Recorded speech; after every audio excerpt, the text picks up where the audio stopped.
आज अपन को जो भारत को भूगोल पढ़ा जाते हैं उनमें अपन ने सिंधु नदी तंत्र, गंगा नदी तंत्र को समझ लो। तो अब अपन ने सिंधु नदी तंत्र की सभी नदियाँ करी। ये के बाद अपन गंगा नदी तंत्र में अब सबसे प्रमुख नदी गंगा। आज अपन पूरी गंगा नदी के बारे में समझेंगे। तो आपके लिए यह वीडियो बहुत महत्वपूर्ण है, पेपर की दृष्टि से बहुत ज़्यादा महत्वपूर्ण है, क्योंकि नदियाँ आपसे पेपर में जरूर पूछी जाती हैं। यदि बात करें आज की वीडियो की, तो आज की वीडियो के लिए आपको बहुत सारे ऐसे क्वेश्चन हल होने वाले हैं जो आपको बहुत ज़्यादा महत्वपूर्ण और इम्पोर्टेंट होते हैं। आज अपन को गंगा नदी उसके बारे में सारा का सारा कुछ पढ़ना है। तो डॉट कॉपी लीजिएगा, लिखने के लिए तैयार हो जाइए और अच्छी तरह से पढ़ते चलिए। अपन ने अभी तक विस्तार से ही पढ़ा है और आगे भी अपन विस्तार से पढ़ते चलेंगे। यदि कोई भी जो फॉलो करता है उसको दूसरी जगह से पढ़ने की जरूरत नहीं होती है। यदि आप कंटिन्यू क्लास में देखते हैं, एक एक क्लास को चलते हैं, तो आपका सब्जेक्ट कंप्लीट हो जाएगा, आपको पता भी नहीं चलेगा। चलो आज अपन की आज क्लास जो होने वाली है आपकी वो गंगा नदी होगी। तो गंगा नदी के बारे में बहुत सारी ऐसी चीज़ें होती हैं जो बहुत ज़्यादा इंपॉर्टेंट होती हैं, जो अपन को पढ़ के चलना है। अपना टॉपिक हो जाएगा आज का मुख्य गंगा नदी तंत्र के अंतर्गत गंगा नदी। आज हमको पूरी की पूरी गंगा नदी करने हैं। तो अपने टॉपिक में कहा है सबसे पहले यहाँ पर डाल देते हैं अपन गंगा नदी। ठीक है, यदि गंगा नदी की बात करते हैं, थोड़ा यहाँ से आपको समझ के चलना है कि यह हिमालय पर्वत, जो हिमालय पर्वत है अपना, यानी भारत के उत्तर में हिमालय पर्वत होता है, वहाँ जो हिमालय पर बर्फ यानी जो ग्लेशियर है वहाँ से निकलने वाली नदी होती है। वह एक 12मासी नदी होती है। कैसी होती है? 12मासी नदी होती है। यदि बात करते हैं गंगा नदी की, तो इसकी केमिस्ट्री बहुत ज़्यादा क्रिटिकल भी है और समझने में यदि अगर समझ में आ जाए तो बहुत ईजी भी है। तो आपको थोड़ा यहाँ पर समझना है। हम आपको यहाँ पर कुछ भी चीज़ नहीं छोड़ेंगे, अच्छी तरह से समझते चलेंगे। सबसे पहले आपको याद करना है, यहाँ पर 3 पॉइंट याद करके चलना है। 3 स्थानों के नाम याद करके चलना है। एक स्थान, आपका दूसरा स्थान और आपका ये हो जाएगा तीसरा स्थान। यदि बात करें इस स्थान की, तो ये अपन कर लेंगे बद्रीनाथ। अब यहाँ पर आप समझ लेंगे। और इस स्थान को बोलेंगे अपन केदारनाथ। और यदि बात करें तो इसको बोल जाएंगे हम क्या? तो गंगोत्री। अब आपको पता होना चाहिए बद्रीनाथ, केदारनाथ और गंगोत्री ये यहाँ पर उत्तराखंड में पाई जाने वाली चोटी भी है। ठीक है, और इन्हीं के नाम से आपको पता होना चाहिए ग्लेशियर। तो इन्हीं के नाम से मतलब बर्फ जमी हुई है। कुछ कुछ ऐसे स्थान है जिनके नाम दिए गए हैं जो आपको पूरे समझ में आ जाएंगे। यदि बात करते हैं गंगा नदी की, तो सबसे पहले आपको याद होना चाहिए तीनों पॉइंट याद करना, बद्रीनाथ, केदारनाथ, गंगोत्री। यदि बात करें हम गंगा की, तो प्रमुख धारा के रूप में आपको पता होना चाहिए एक नदी होती है जिसका नाम हो जाता है भागीरथी। यानी गंगोत्री से एक शाखा निकलती है, यानी एक नदी निकलती है जिसका नाम हो जाता है क्या? तो भागीरथी। और इसमें हो जाएगी आपकी भागीरथी। तो यदि आपसे पूछा जाए गंगा नदी की मुख्य धारा कौन सी होती है, भागीरथी होती है, उसको हमको याद करके चलना है। इसके बाद अपन देखेंगे कि बद्रीनाथ, यदि बद्रीनाथ की बात करते हैं तो यहाँ से एक धारा निकलती है जिसका नाम हो जाता है क्या आपकी? तो अलकनंदा।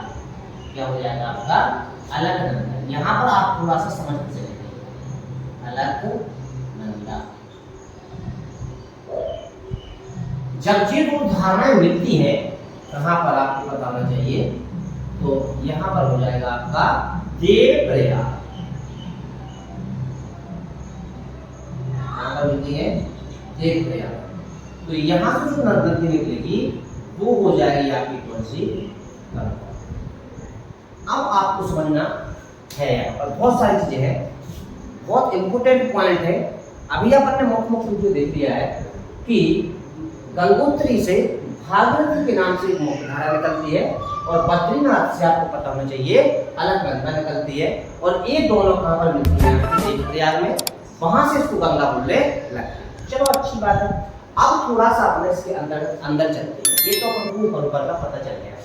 यदि हम भागीरथी की बात करते हैं तो थोड़ा आप एक एक नदियां, अब इसके बाद आपको पता होना चाहिए केदारनाथ। चलो केदारनाथ से भी निकलने वाली नदियां कौन सी आती है आपकी, तो ये हो जाएगी आपकी मंदाकिनी। कौन सी हो जाएगी, मंदाकिनी। यदि मंदाकिनी की बात करते हैं तो इसी को काली नदी भी बोलते हैं, याद कर लेना थोड़ा सा, काली नदी बोलते। मंदाकिनी जो होती है अलकनंदा में कहाँ मिलती है, तो आपको पता होना चाहिए रुद्रप्रयाग। अपन ने अभी इन तीनों पॉइंटों को देखा है। अब इसके अंतर्गत अपन इसके बारे में देखना है, थोड़ा इसके बारे में देखना है और इसके बारे में भी पढ़ना है आपको, अलकनंदा के बारे में पढ़ना है। यदि बात करते हैं भागीरथी, तो सबसे पहले हम भागीरथी पे आ जाते हैं।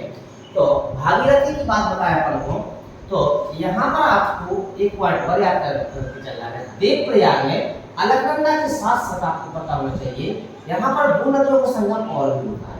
एक तो हो जाती है आपकी टहरी और दूसरी हो जाती है आपकी भिलांगना। कौन सी हो जाएगी, भिलांगना।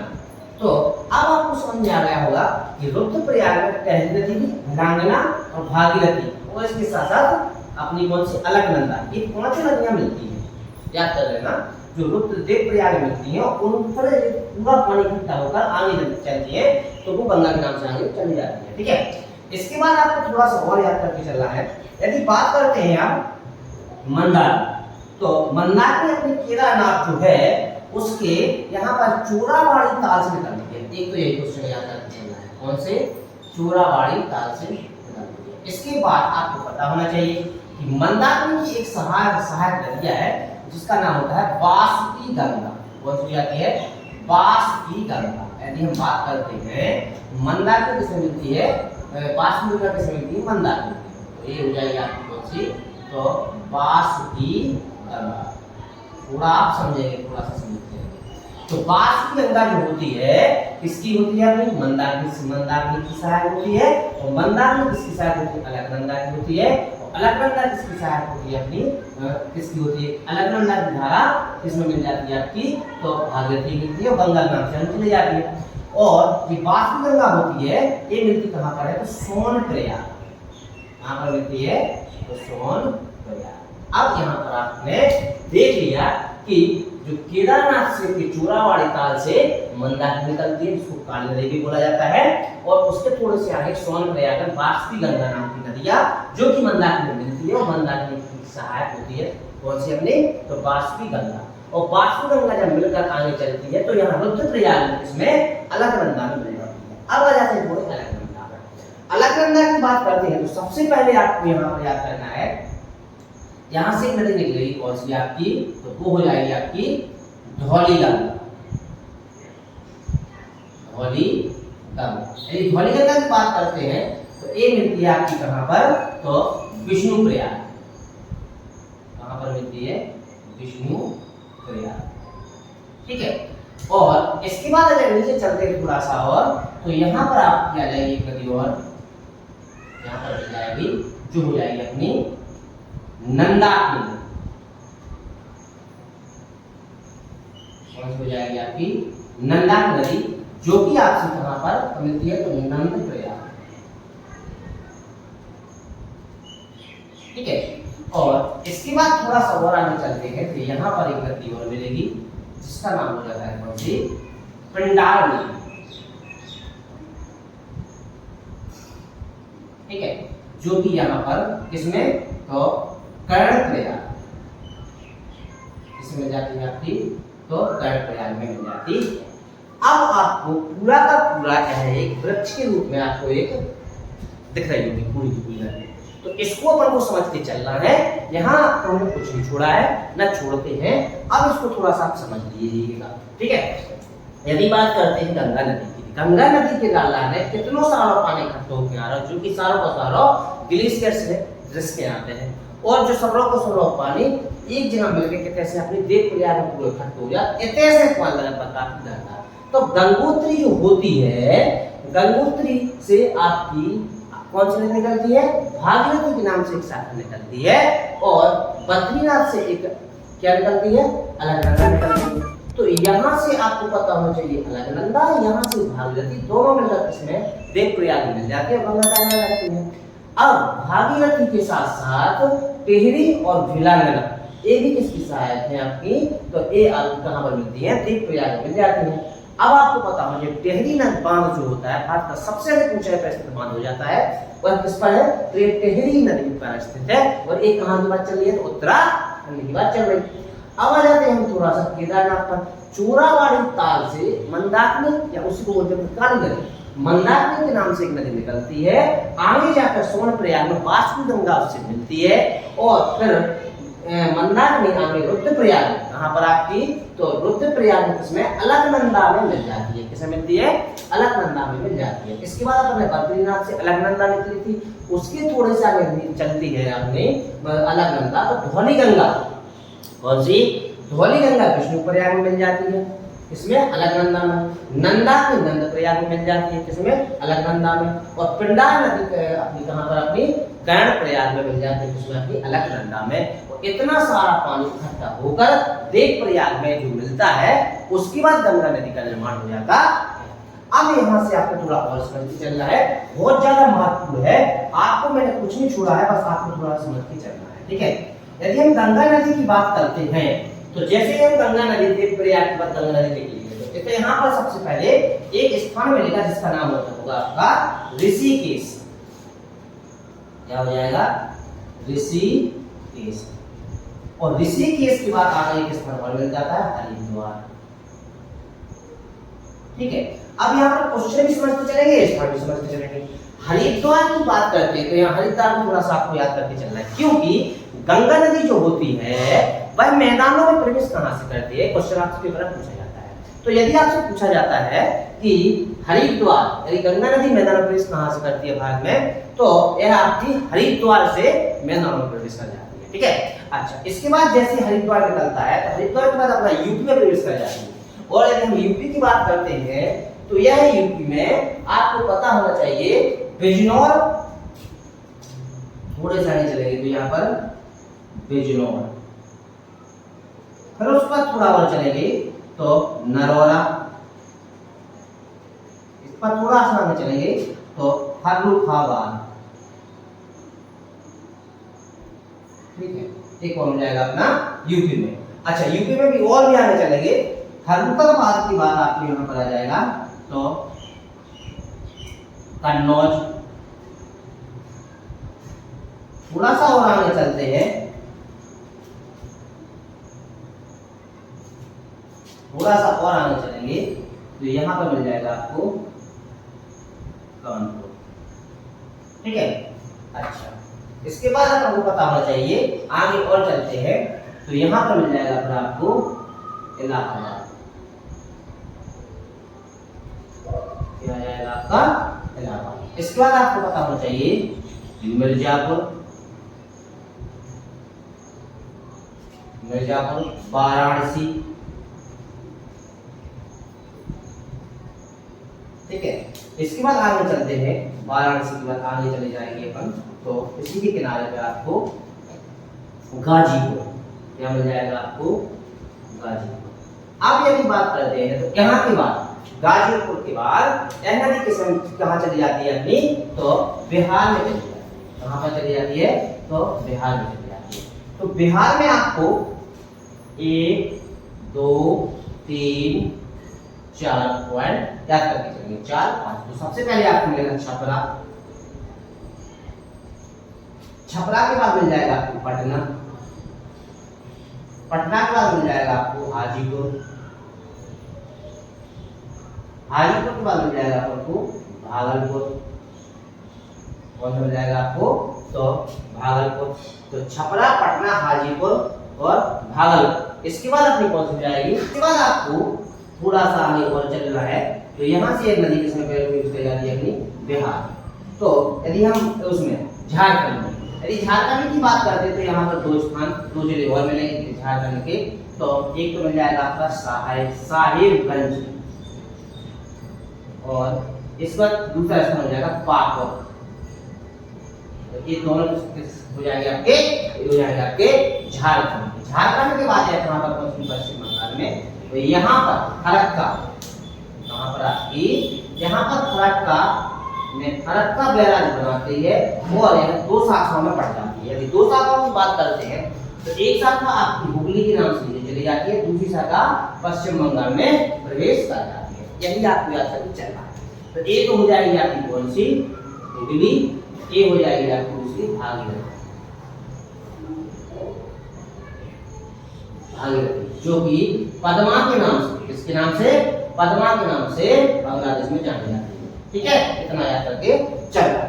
अब यहाँ पर थोड़ा सा और भी समझना है, बहुत ज्यादा महत्वपूर्ण जानकारी है। ठीक है, यदि हम बात करते हैं तो ऋषिकेश हरिद्वार, हरिद्वार से मैदान में प्रवेश करती है। इसके बाद यदि आपसे पूछा जाता है तो हरिद्वार, बिजनौर, नरौरा।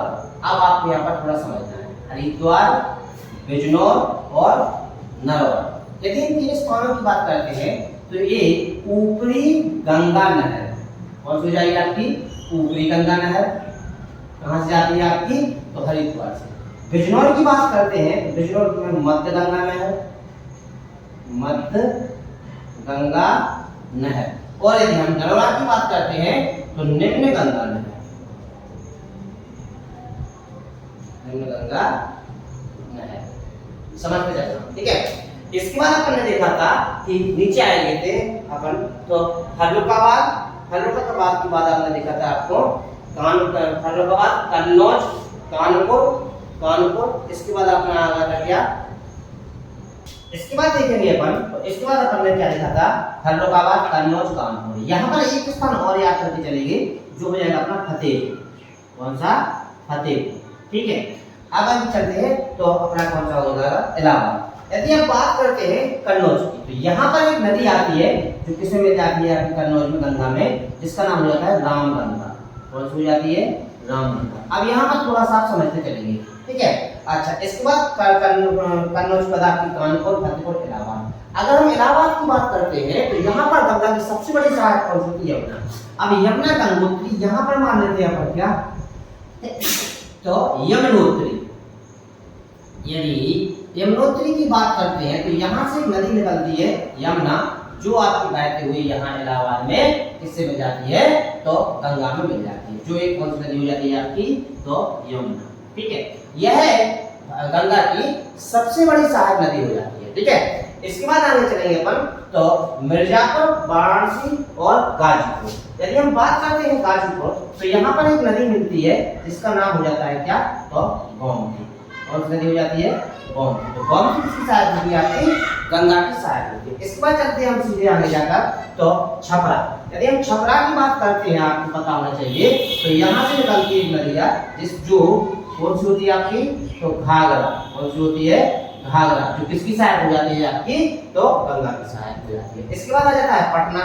यदि हम पटना की बात करते हैं तो पटना में यहाँ पर एक नदी निकलती है जिसका नाम क्या होता है, तो सोन नदी। कौन सी हो जाती है आपकी, सोन नदी। तो सोन किसकी सहायक है आपकी, तो वे हो जाती है आपकी गंगा की सहायक हो जाती है। इसके बाद आ जाएगा हाजीपुर। यदि हाजीपुर की बात करते हैं तो यहाँ पर एक नदी आएगी जो गंगा में मिल जाती है, जिसको बोलते हैं क्या, तो गंगा।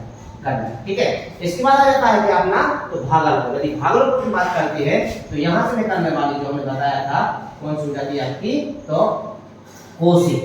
कौन सी नदी होती है, कोसी होती है, किसकी सहायक हो जाती है आपकी, तो गंगा की सहायक हो जाती है। इस बात फरक्का में जाती है और फरक्का में दो धाराएं बढ़ जाती है, जो एक हुगली के नाम से और एक पद्मा के नाम से। यदि हम पद्मा की बात, पद्मा नदी जो होती है इस साइड से आने वाली जो अपनी कौन सी नदी होती है, पद्मा। पद्मा जो होती है इस साइड से आने वाली आपकी जमुना, यानी कि जो ब्रह्मपुत्र होती है, जो चोरखंडी में मिलती है। कहाँ पर मिलती है, चोरखंडी में मिल जाती है। ठीक है, यदि चोरखंडी की बात करते हैं आगे जाकर, तो यहाँ पर एक चांदीपुर स्थान पर मेघना नदी जाकर मिल जाती है। किस कहाँ पर मिलती है, तो चांदीपुर। चांदीपुर में कौन सी, मेघना नदी जाकर मिल जाती है। तो ये आपकी कौन सी हो जाती है, मेघना। तो ये हो जाती है आपकी कौन सी, जमुना, यानी जमुना अर्थात ब्रह्मपुत्र नदी हो जाती है। और आगे जाकर है सुंदरबन डेल्टा का निर्माण करते हुए, सुंदरबन डेल्टा का निर्माण करते हुए बंगाल की खाड़ी में चली जाती है। और यहाँ पर हुगली नदी होती है, इसके किनारे पर कौन सा होता है, तो कोलकाता हो जाता है। कौन सा हो जाता है? कोलकाता हो जाता है। यदि बात करते हैं सुंदरबन डेल्टा की, तो इस डेल्टा का 2/3 हिस्सा पर अधिकार किसका है? बांग्लादेश का है। किसका है आपका? तो बांग्लादेश का है। इसके बाद जो भूमि होती है यह है गंगा सागर द्वीप। कौन से?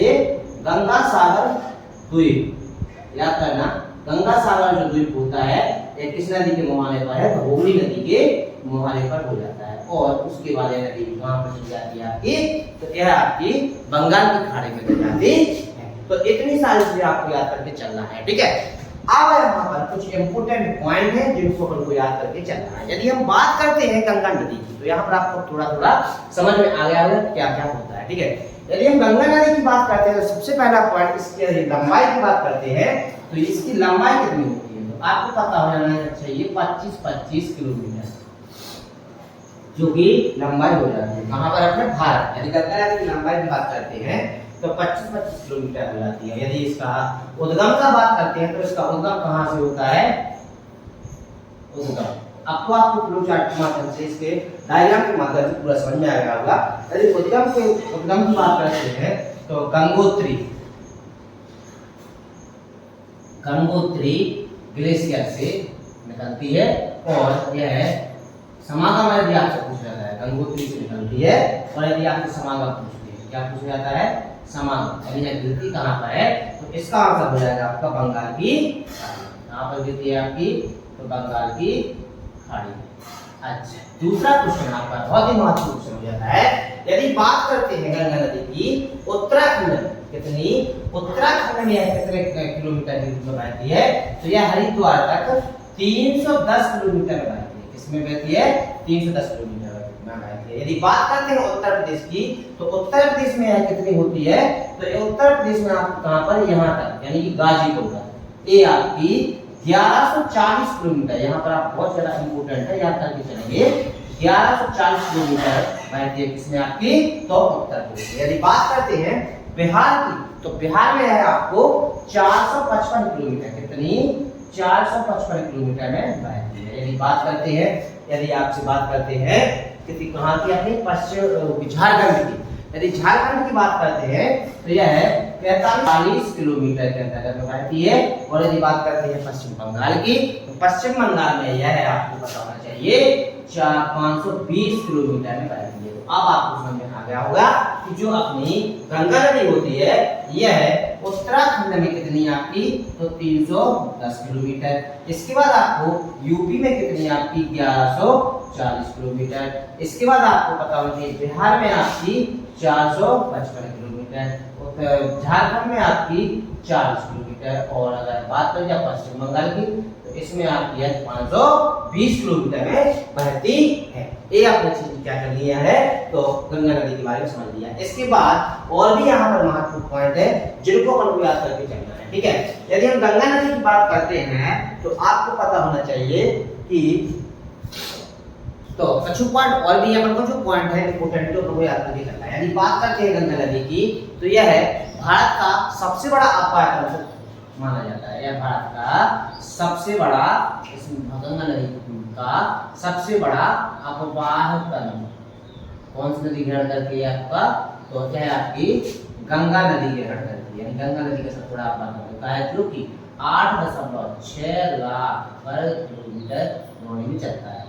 वर्ग किलोमीटर में इसका अगर क्षेत्रफल देखा जाता है तो 8.6 लाख चलता है। यहाँ पर एक पॉइंट और याद करके चलना है कि भागीरथी की एक सहायक और भी है यहाँ पर सियागंग, और आपकी सियागंग नदी होती है जो कि भागीरथी में मिलती है। किसे मिलती है? तो भागीरथी में जाती है, ठीक है। अच्छा, इसके बाद यदि अपन देखें तो यमुनोत्री में एक आपको ध्यान रखना है, यमुनोत्री से जो यमुना नदी निकलती है और इलाहाबाद में मिल जाती है। और अपन को थोड़ा सा और एक दो पॉइंट है, देखो बायां तट और दायां तट। यदि बाएं तट की बात करते हैं तो यहाँ से आपको सहायक नदियां बहुत सारी हो जाती हैं। देखो यहाँ से कितनी सारी नदियां जो कहाँ से मिलती हैं? आपकी बाएं तट से मिलती हैं। इस तरह हमने क्या कर लिया, आज जो गंगा नदी है उसको लगभग पूरा खत्म कर दिया है। अब जो कुछ भी बचता है, थोड़ा बहुत बचेगा तो अपन बाद में देख लेंगे, ठीक है। तो यदि वीडियो अच्छी लगती है तो लाइक करिएगा, कमेंट करिएगा, शेयर करिएगा। लाइक जरूर करते जाइएगा और शेयर करिएगा, ठीक है। इसके पैसे थोड़े लगते हैं। तो जय हिंद, जय भारत।